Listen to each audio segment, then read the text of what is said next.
Thank you, and welcome again to another ATS London. What does Terry Quadra do with his time?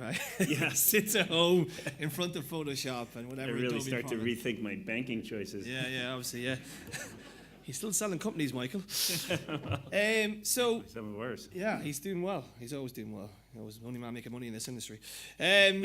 So today we have a chat with yourself. Now, I haven't sat down with you in years. The last time I spoke to Michael was probably at an Admel dinner in Demexo about 7 years ago. I was plastered. I had about 17 stains. Coming from you, that's a compliment. And you were the perfect gentleman. We had a great chat about the industry. And so here we are. Now you are like the CEO of Rubicon, and you were the president of Admel. How the hell does that happen? So talk about your journey from your journey in ad tech over the last couple of years, because we see you as the rainmaker in the industry. Every time you go to a company, you either sell them or they get acquired. So talk about this journey to Rubicon. Well, it's been 7 calm years. Not a lot has happened in ad tech. I'll tell you the one thing that when I started to talk to the Rubicon folks became readily apparent was if you wanted to dust off a playbook that was 7 years old and try to implement that in ad tech today, it would be a grievous mistake. And so, I got to know the folks well at Rubicon, both as a customer and as a competitor. And I thought the proposition was great. I thought they were going through that sector was going through tremendous disruption, primarily through header, right? And when you see those dynamic changes, obviously sometimes there's winners and losers, but I think that they always kind of are the harbinger of a next wave of change. And if you can get ahead of it the next time around, that you can be the net winner. And I think that's kind of where we feel we're marching to right now. Well, you could argue that Rubicon's become an analogy for the industry, right? Where it was a high flyer, and it's been disrupted by ad tech itself, like the header. And we've talked about, there's a lot of talk about transparency, and obviously you have had some dealings with some local publishers that haven't gone very, very well. So we want to talk about a little bit about that. Like, let's talk about the transparency debate in this industry and where we're at now, and where do you think we're going to go? Yeah, no, I think it's a really healthy conversation, and I think it's come about for a couple of reasons. Obviously, buyers should be informed if they put $1 into a marketplace, how much is being spent towards media and how much is going towards fees. So that's pretty simple, basic stuff. But I think most of the energy being driven around it is the fact that programmatic has long come of age. It's become incredibly important and strategic for every marketer, for every huge holding company, and they just can't operate kind of a supply chain without knowing cost down to a detail. And so I think that just proves a wonderful opportunity for the industry to do what they should have done a long time ago, and that's peel it all back and show exactly what gets spent where. It's the only way we're going to be able, as an industry, keep the success going, keep the growth going, and keep our advertising clients and our publishing clients confident that they can trust ad tech.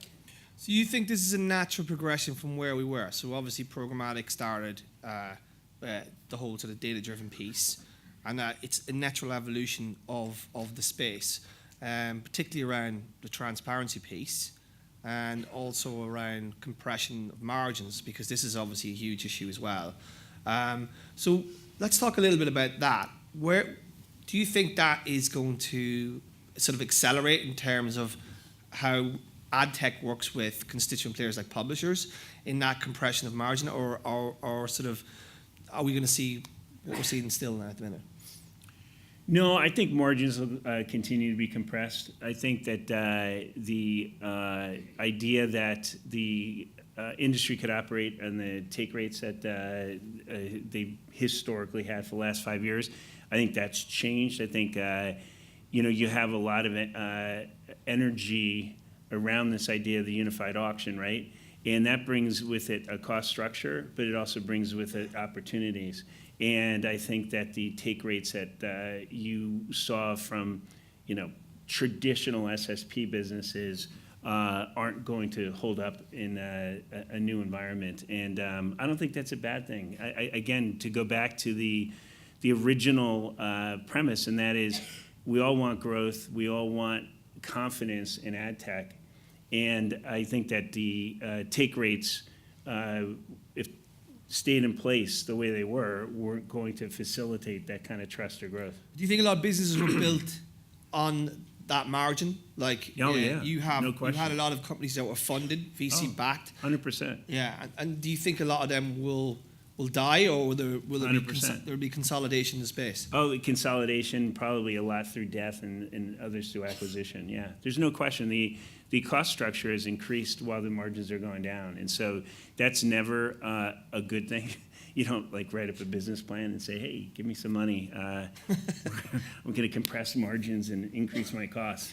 But the simple fact is I think you have to get through that hurdle, have to have the field winnow itself down. And then I think that, we've talked pretty openly about it on our last earnings call about the idea of going from a modest volume, modest take rate business to a high volume, lower take rate business. And it's a different business model, but it's one you see all the time in mature industries. And so there's a maturation that's occurring. You look at any industry, this is exactly what happens: consolidation leading to lower margins, but volume can make up for the players that are existing. So do you think there's too many SSPs? Realistically, when you look at, and obviously you do it from the vantage point of being the CEO of one of these players, when you look out in the landscape globally, how many SSPs do you think could actually survive in this space? Or how many companies do you think viably there are room for in the space, if you want to be honest? Yeah, so I look at it from the perspective of buyers, right, and publishers, and the term SSP. I'm not, getting into semantics, but we think of ourselves as an exchange and have for a while. But SSP exchange, I think that you're seeing that there's not a buyer out there that's looking to plug into more pockets of inventory. They're seeing all they can see, all they can process, and then some. And so they're saying, hey guys, we're narrowing our selection and choice. Their value proposition used to be to their marketer, to their agency, hey, we plug into 70 different platforms. Which all have the same inventory. Correct. Right? Like a publisher might work with 10 different SSPs. That's exactly right. So I think you're going to reasonably see where you're not going to, if it's going to be double-digit platforms that a publisher works with and a buyer works with, it's just going to barely be a double-digit. So I think that that's down from probably a high water mark in the 20s. Right. So we'll go on to the future of that sort of publisher layer, but I just want to kind of talk about Google, right? I know hold on, it was only 10 minutes I was talking about Google already. But, well done, I bet the record from last year. But they take an insane take rate, and yet publishers never question how much money they take, which I find to be absolutely incredible. And look, we have to argue that the SSPs, or whatever we're going to call them now, have some responsibility to take in terms of like hidden margins and high take rates, etc. But Google seemed to get away with this scot-free. I mean, do you think there should be an education piece around what they're doing as well? Because I know that a couple of sell-side vendors are trying to build a case for how much money that Google takes. Well, that's a tough one, right? I think that over time, in this new world where all demand sources are being put in competition with each other in real time, that and I caveat this by saying over time, it's only rational to assume that if you're putting your inventory out for bid on 5, 6, 7 different platforms, and one of them's charging 20 and one of them's charging 10, that rationally speaking, if the same demand sources by and large are plugged into all those platforms, 10's going to beat 20 over time. And so I think that, and publishers are too smart, they know that exactly. I mean, Google's had a very important role and a very treasured spot in the waterfall for years and years and years, and that's being disrupted to them also. So, and you have the entrant of someone like an Amazon, and their pricing is pennies. And so I think that it all sorts itself out when the marketplace becomes more rational. Okay, so obviously, you as a company have been disrupted by the advent of header bidding, right? You were, and your stock took a hammering for a while, and it was a tough place to be. But let's talk about sort of the future of that piece of technology. So the SSP title or category is effectively becoming dysfunctional. So how do you see that piece of technology evolving? Is it a full stack? Is it access to multiple inventory sources? Not just display, but you're obviously doing digital out of home. So how do you see that evolving for publishers? I mean, if we're going down to a single-digit war, right, and that's obviously a differentiator in price, but actually as a piece of technology, what does it do anymore? What is it, and where does it sit? Yeah, it's a fabulous question. I mean, I think that, you look at us and you say we got knocked down, and you're right? So we were slow to header for a lot of logical reasons, but none of them really panned out, and so we were slow to header. And so now that we're back in it full time, and we made our announcement this morning about the prebid.org, and we're fully in. The vast majority of the inventory we're seeing is header, and so that's almost like a chapter behind. So I would like to think that we kind of reached parity, which is not great when you consider where Rubicon used to be in terms of the waterfall. So now what do you do to separate yourself if everyone's hosting the same inventory? Because it used to be a value proposition. You'd used to go to a platform like Rubicon or a platform like AppNexus or PubMatic because there was unique inventory. And now if there's not unique inventory, now what is your role? And then I think that's essentially what you're asking. Like, yeah, as an I mean, SSP. why would I use you? Right. Well, other than me, yeah. You would. I obviously yes. do great, like, yeah. My business already. You would. So it's a great question. It's one we wrestle with right now. I think that one of the first steps in that direction of differentiation is our purchase of nToggle. Right. And we've gotten tremendously positive feedback from the buy side, the DSPs.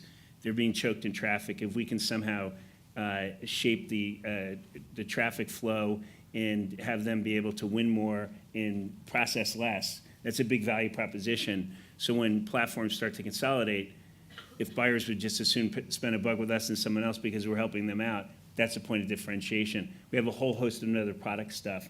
But I don't think when you ask full stack, I think there's going to be a limit to where we will play.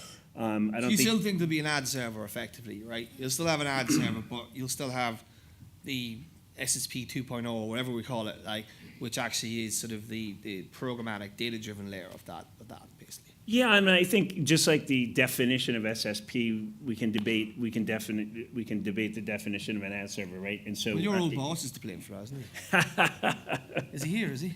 Admiral's CEO. Ben? Yeah, former CEO. He was a sponsor for SSP, isn't he? Yeah, but so like the ad server still. You think that layer that you occupy presently is going to evolve beyond than just. Yeah, I think it has to, right? I mean, I think the services, the data, the insights, the amount of help that you can provide both sides of the marketplace is essential to being successful. And it's exciting and, being well capitalized. There's a lot of bad things about being public when things aren't going well. But yeah, a lot of bad things. But we wouldn't have been able to pull off the nToggle acquisition if we didn't raise the money from an IPO. But you did buy Chango, which was a disaster. You better be pointing to someone else because I wasn't there. But it's a good question though. Like you're an independent ad tech player, and it's very, very difficult to go public. Obviously, the Trade Desk and Criteo are good examples of companies that have done well, right? But how do you see your future as a business? Is it possible to be independent? Like obviously, I wrote a piece about you being acquired by Snap because I believe that you were in the running for that CSO job back in the day. The rumors tell me you were getting Imran Khan's job. Is that true? I don't know. Is it? You're not going to answer that question though.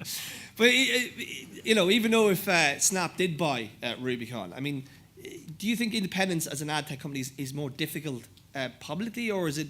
Do you think the ad tech needs to be part of a bigger media entity? Obviously, lots of acquisitions and M&A in the space. But do you think independence as an ad tech is really, really difficult? It is, but it hasn't been fully appreciated. I think that when this consolidation occurs, when there's some rationality to the marketplace dynamics, when you look at someone who is independent in our term is, I don't produce content. I will never be in that business. So you're not in the media business. And I don't call on agencies, and I'm never going to be in the DSP business. So if you look at us and you say, boy, all things being equal, those three guys kind of compete with me. That guy doesn't. He's fair priced. He's transparent. It's I understand what I'm getting with that.